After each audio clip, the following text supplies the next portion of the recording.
ఆ 420 గాడికి ఉద్యోగం ఇవ్వడమే తప్పు. అది చాలదన్నట్టు ప్రమోషన్ కూడా ఇస్తావా? అబ్బా ఏంట్రా నీ గోల? మాట్లాడితే ఆ కుర్రాడి మీద ఏడుస్తావు. నేనే ఏడవడం కాదు, ఏదో రోజు ఆడి చేతిలో దెబ్బ అయిపోయి గొక్కెట్ నువ్వే ఏడుస్తావు. వాడిని నేను చాలా తెలుగుగా పడేస్తున్నాడు. లేదు, నేను వాడిని క్లీన్ గా అబ్జర్వ్ చేస్తున్నాను. వాళ్ళు చాలా మార్పు వచ్చింది. 25,000 ఇస్తాను. అయితే బలకం దూరు, ఇప్పుడే రుజువు చేస్తాను. సరే mister Parashuram, come to chairman chamber. ఏంటి సార్? బాసు బయట పోయాడు, రా కూర్చో, కబుర్లు చెప్పుకుందాం. నా దేవుడి స్థానంలో నేను కూర్చోవాలా? వాళ్ళు లేడు కదటయ్యా. దేవుడు లేని చోటు అంటూ ఉండదండి. నా గుండెల్లో ఉండొచ్చు, మీ గుండీలో ఉండొచ్చు, లేకపోతే బల్ల కింద ఉండొచ్చు. చూసాడా? ఈ వాష్ లో ఉండొచ్చు, ఈ బోర్డు లో ఉండొచ్చు, ఈ ఫ్రిడ్జ్ లో ఉండొచ్చు. అయితే చూడలేదు. అందుగలడు ఇందులేడని. తను ఉన్నప్పుడు ఎలాగో బురుడీని చేస్తున్నావు, లేనప్పుడు కూడా ఎందుకు బురుడీని చేయటం ఏంటి సార్? ఆయన నాకు షిర్డీ సాయిబాబా. ఆడు బాబాయ్ అంటే బాబా గుడి దగ్గర బ్యాగర్లా ఉంటాడు. సారీ, మిమ్మల్ని ఒకటి పీకుతా. ఇంకోసారి నా దేవుడి గురించి చులకనగా మాట్లాడితే నువ్వు కారు వేసుకొస్తున్నప్పుడు లారీతో గుర్తు చంపేస్తా. అది కాదయ్యా, బంగారం లాంటి కుర్రోడివి, నీకు తన కూతురు నుంచి పెళ్లి చేయడానికి ఏంటి రోగం? ఆశ కూడా అద్దుండాలి. ఆ మహానుభావుడికి అల్లుడే అదృష్టం, అర్హత నాకు లేవు. ఆ దేవుడి కూతురుని ప్రేమించి ఆల్రెడీ పెద్ద తప్పు చేశాను. అందుకే ఆయన సేవలు చేసుకుంటూ ఆ తప్పులో కనీసం 50% కవర్ చేసుకుందామని ఈ ఉద్యోగంలో జాయిన్ అయ్యాను. అంటే నువ్వు తను సిన్సియర్ గా ప్రేమించడం లేదన్నమాట. తను నా ప్రాణం, నా బ్లడ్ అంతా తనే ఉంది. అప్పుడు నీకు మ్యారేజ్ చేసుకోవడానికి ఏంటి ప్రాబ్లం? ఆడు ఒప్పుకోడనా? ఏదో మాయ మాటలు చెప్పి లేపు పో, కాదంటే రేప్ చేసే. అప్పుడు చచ్చినట్టు నీకే ఇచ్చి పెళ్లి చేస్తాడు. ఒకసారి చేయి వదులుతారా? ఈసారి స్ట్రాంగ్ ఒకటి పీకుతానే. ఆ దేవుడి దగ్గర పూజారిగా ఉంటూ కర్పూరం అంటించాల్సి నువ్వు కంపని ఇస్తావా? మేఘలు గొప్ప అని పిల్లాడాలి. నా దేవుడికి దేవుడి లాంటి అల్లుడు రావాలి, అదే నా లేటెస్ట్ అంబిషన్. తప్పకా ఆ కన్నీళ్ళేంటి? నన్ను కొట్టాడనా, నిన్ను తొక్కాడనా? నా డ్రైవర్ తిట్టాడని. 25 ఏళ్ల నుంచి ఉన్నావు, నువ్వెప్పుడైనా నన్ను దేవుడు అన్నావురా? మనసంటే అదిరా, మనిషి అంటే వాడురా. బురిడి అంటే నువ్వురా. జాగ్రత్త. ఓ గాడ్, ఒరే తాతా, త్వరగా ఆర్తి పళ్ళ తీసుకురా. అయ్యో, I tensed. Don't move, stop there. తాగా, త్వరగా రారా. వచ్చేస్తా. ఇదిగో వచ్చేసా. ఏమిటిదంతా? ఒరే, నేను ఇలా చూస్తుంటే నాకు పిచ్చి పిచ్చి హ్యాపీగా ఉందిరా. నన్ను కొల్లబడిస్తే నీకు హ్యాపీగా ఉందా? అంత కాదురా, ఫస్ట్ టైం ప్రభావతితో ఇలా జంటగా మన ఇంటికి వచ్చినందుకు. అమ్మా తల్లి, రైట్ కాళ్ళు లోపలికి పెట్టి రామ్మా. Don't feel bad. చూడటానికి అలా మోడర్న్ గా ఉన్నా కొంచెం చాదస్తం ఎక్కువ, నువ్వేమనుకోద్దు. It's okay sir. రావమ్మ మహాలక్ష్మి రావమ్మ.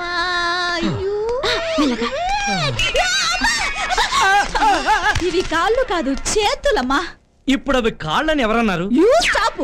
వాడు కాస్త కోలుకున్న వరకు ఆడిని కొంచెం జాగ్రత్తగా చూసుకోమ్మా. మీరున్నారుగా, మళ్ళీ ఆవిడెందుకు? హాయో, నెల రోజులు నేను బెడ్ దిగకూడదని డాక్టర్ చెప్పారు. ఏమొచ్చింది రోగం? అది అది అదే సార్సు. అది కాదు, అలాంటి అంతుపట్టినది ఏదో టెస్టులు అవి చెయ్యాలన్నారు. అందుకే నేను ఆడిని చూడలేను.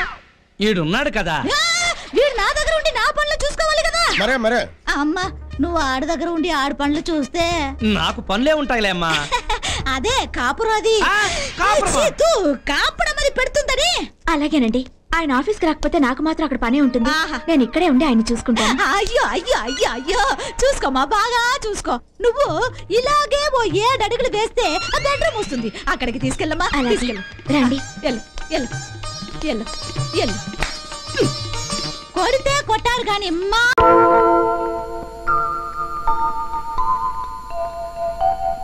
అమ్మా జయ, ఈ చీర కట్టుకుని తొందరగా రెడీ అవ్వు, మళ్ళీ వర్జం వచ్చేస్తుంది. ఈ హడావుడంతా ఎందుకత్తయ్యా? అసలు ఆయన మండిపడుతున్నారు. వాడు పిచ్చుకున్నమ్మా, చిన్నప్పటి నుంచి అంతే. వాడి గురించి పట్టించుకోకు, నువ్వు తొందరగా రెడీ అవ్వు. ఏమండి, ఈ ప్లేట్ నాకు ఎదురు పెట్టా. పన్నీరు బుడ్డికి అన్నం పెట్టారా? పెట్టానే. అబ్బా, మీకు ఆవేశం హడావుడి ఎక్కువ. అబ్బాయి ఏడి? వస్తాడు, నాకెక్కడ పోతాడు? అడుగు వస్తున్నాడు. రారా, ఇదిగో వాడిని తొందరగా రెడీ చేయండి. తొందరగా రారా. వస్తున్నా నాన్న. ఏమి నాన్న తెగడావిడి చేస్తున్నావు? ఏమిటిదంతా? అవన్నీ స్వీట్స్ రా, నీకు ఇష్టమని మైసూరు పాకు జాంగ్రీ లడ్డు చేయించాను రా. అలాగా అయితే జాంగ్రీ ఇక్కడ తినకూడరా, ఇది ఆ గదిలో పెట్టడానికి. మీరు ఆ గదిలోకి వెళ్ళి తలుపేసుకునే మొత్తం నేనేంటి గదిలోనా? ఏ గదిలో నాన్న? ఆ గదిలోరా. ఆ గదంటే వంట గదా? నీ తెలియదు, తర్వాత చెప్తాను. అర్థమైందిలే, గదంటే పూజ గది. ఏమిటయ్యా బుర్రలేని ప్రశ్నలు నువ్వును? ఇంకా సీట్ అర్థం కాలా? సార్ మీరా? ఏమిటయ్యా అలా కొత్తగా చూస్తావు? భలేవా సార్, నాకేమన్నా రేచి ఇవ్వడం అనుకున్నారా? అవును ఏంటి సార్ ఈ మధ్య మా ఇంటికి తెగ వచ్చేస్తున్నారు? అంతే. గుళ్ళోకి వెళ్దామా కొత్త దంపతులను చూడడానికి వెళ్దామా అంటే నా ఓటు కొత్త దంపతులకే. అవును, ఈ రోజు ప్రోగ్రామ్ గురించి నాతో ఒక మాట కూడా చెప్పలేదే. ప్రోగ్రామ్ ఏం ప్రోగ్రామ్ సార్? శివతాండవా? ఆట అయిపోయి. అవును, మీ నాన్నగారు ఎక్కడ? ముహూర్తం ఎన్ని గంటలకి? ఇక్కడే ఉన్నాను సార్. ముహూర్తం 9:20కి. ఇంకా 2 నిమిషాలు టైం ఉంది. నువ్వు తొందరగా రెడీ అవరా. ఇంకా రెడీ అవడం ఏమిటండి? 5 సంవత్సరానికి రెడీగా ఉంటాను. రమ్మనండి, దంపతులు ఇద్దరు లోపల దోచేయండి. సావిత్రి, అమ్మాయిని తీసుకురా. ఇదిగో తీసుకొచ్చేసానండి. పదమ్మా, టైం అయిందా? లోపల పంపించేద్దాం. పంపండి. అమ్మా ఏమిటి ఇవాళ ప్రోగ్రామ్ పెట్టావు బుద్ధి లేకుండా? ఒరే బాగా, నేను అనుకుని దాన్ని కొట్టావు. నీకు రేజెక్ట్ మీ బాస్ కనపడతాడా? ఏమిటయ్యా రాంబాబు, మగాడు వైపు సిగ్గుపడతావు? లోపల తీసుకోమా. అమ్మాయిని గదిలో పంపించు. నాన్న ఇది చాలా అన్యాయం నాన్న. నాన్న నాన్న నా అబ్బా ఏమండి, ఇలా దగ్గరుండి కొత్త దంపతుల్ని గదిలో పంపించడం ఇది 93వసారి. God bless you.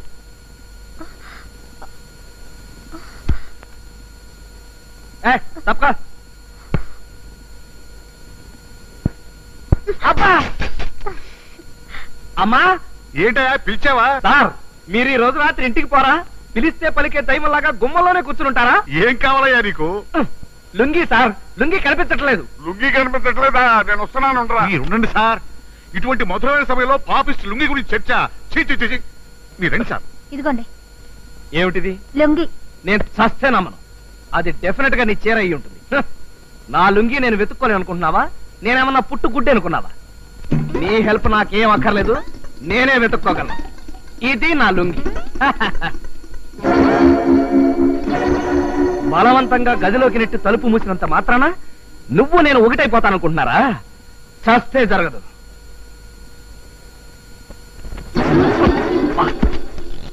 మంచం గోడ. ఏమిటయ్యా రాంబాబు, ఇది తప్పు కాదు. సార్ మీరా సార్? లోపలికి ఎప్పుడు వచ్చారు సార్? ఈ రాత్రికి నన్ను వదిలిపెట్టి వెళ్ళకండి సార్. ఇక్కడే ఉన్నాను sir. Please sir, please sir. ఏంటి సార్ ఇలా అయిపోతున్నారు? సార్ మీరేనా సార్? మీరెవరో నాకు తెలియదు సార్. సార్ మీసనే సార్? సార్ అమ్మో, ఆడదాని బాడీలో ఇంత పౌరుందని ఇప్పుడే తెలిసింది. ఇలా అయితే లొంగి నీకు డ్యూటీ లేకపోవడం కాదు గానీ నా ప్రాణానికి వచ్చి పడింది. ఇంటికున్న కరెంటు తీగలన్నీ పీకి పోగులు పెడుతున్నాడు. ఇదిగో అవతల నా చీటీ పాడక టైం అవుతుంది, తొందరగా దిగుతావా లేదా? అబ్బా ఇంటి కలుక్కుమంటుంది. అలా అల్లరి చేస్తే నాకు చిరాకు ఉంటది. ఇప్పుడు ఏం చేస్తున్నాను? రైలు ఇంజన్ కి చక్రాలు బిగిస్తున్నావు. అవతల నా చీటీ పాడ టైం అవుతుంది అంటుంటే ఆల్రెడీ మనిమలను ఏంటిది? ముందా రాదా అప్పను పగలు రాత్రులు ఒకటే క్యాసెట్లు కోలా. ఇద్దరికిద్దరు భలే దొరికారు. మీదేమో చీట్లు కోలా, దాన్నేమో క్యాసెట్లు కోలా.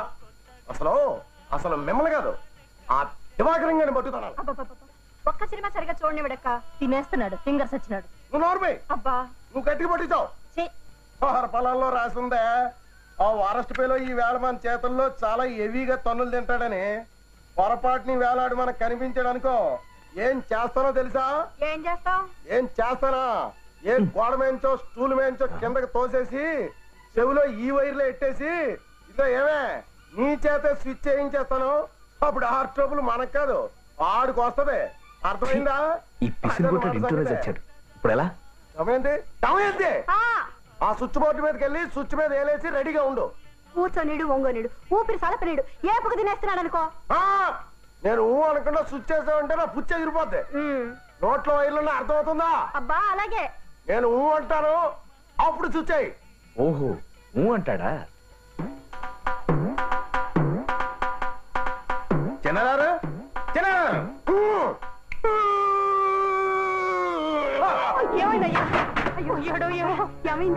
అయ్యో ఏమైంది? షాక్ కొట్టిందా? షాక్ కొట్టడం ఏమిటయ్యా? మనిషి బలిగిందిరి పడిపోతారు. ఏం పర్లేదు. చిన్నదారు అప్పుడప్పుడు షాకులు తగలడం ఒంటికి చాలా మంచిది. గుండె నొప్పున్న మనుషులకైతే మరీ మంచిది. ఈయనకే ఉందయ్యా గుండెపోటు? ఉందంటే గుర్తొచ్చింది, ఆ వరలక్ష్మి గారింటే మీకు ఏదో చీటీ పాట ఉన్నట్టు. ఈ గొడవలో పడి మర్చిపోయాను. చెల్లై ఈ మనుషులకు వచ్చి చూసుకో. ఏమప్పా సాపాడాచా? ఏంటి బొంకరగా మాట్లాడుతున్నావు వేళ? స్ట్రైట్ గా మాట్లాడాలంటే మన కాలనీలో నేను వీడియో షాప్ పెడుతున్నాను. ఒక్క 10,000. బ్లాక్ మెయిల్ చేస్తున్నావా? బ్లాక్ మెయిల్ హౌరో మేర్ అంతా ఓల్డ్ ఫ్యాషన్. మనకు కావాల్సిన డబ్బు. నీలాంటి అబద్ధాలు కొరికి చచ్చిన ఇవ్వరు. ఎవరితో చెప్పుకుంటావు చెప్పుకో. ఎవరితో చెప్పడం నాకేం కర్మ. ఒకే ఒక వ్యక్తితో చెప్తాను. రామ్మూర్తి గారు, ఏ తీగ పువ్వునో ఏ తీగ పువ్వునో ఏ కొమ్మ పిలిచేనో. రామ్మూర్తి గారు, 20 పేపర్లు ఎవరియండి? పక్కింటి రాజన్ గడివి. మా సంటోడు ఏడుస్తుంటే బొమ్మలు చూపించడానికి తెచ్చుంటుంది మా భాగ్యం. ఓహో, 60 చాలా రోజులైందిలేండి. ఎంత దారుణం అండి. కోయంబత్తూర్లోనంట అక్రమ సంబంధం పెట్టుకున్న భార్యని ముక్కల ముక్కల కింద నరికేసి గోని సంచిలో కట్టి రైల్లో పారేసానంటే ఎవడం. ఏమండి, అడుగు చిన్న పిల్లడు కూడా ఉన్నాడంట. ఏమండి రామ్మూర్తి గారు, మీరే అక్కడుంటే ఏం చేసేవారండి? ఏం చేసేవాడినా? కత్తెదిరా ముక్కల కింద కాదు, ఖైమా చేసిండేవాడిని. తెగించాడు అబ్బాయి గారు. అసలు ఎలాంటి వాళ్ళండి మన మెరకి జంక్షన్ లో ఊరేగించాలండి. ఊరేగించడం ఏంట్రా యాదవా? ఏకంగా ఊరి తీసేయాలంతే. చూసికిరా. దివాకరం, దాహానికి నీళ్ళు అడిగావుగా, ఇదిగో డబ్బు.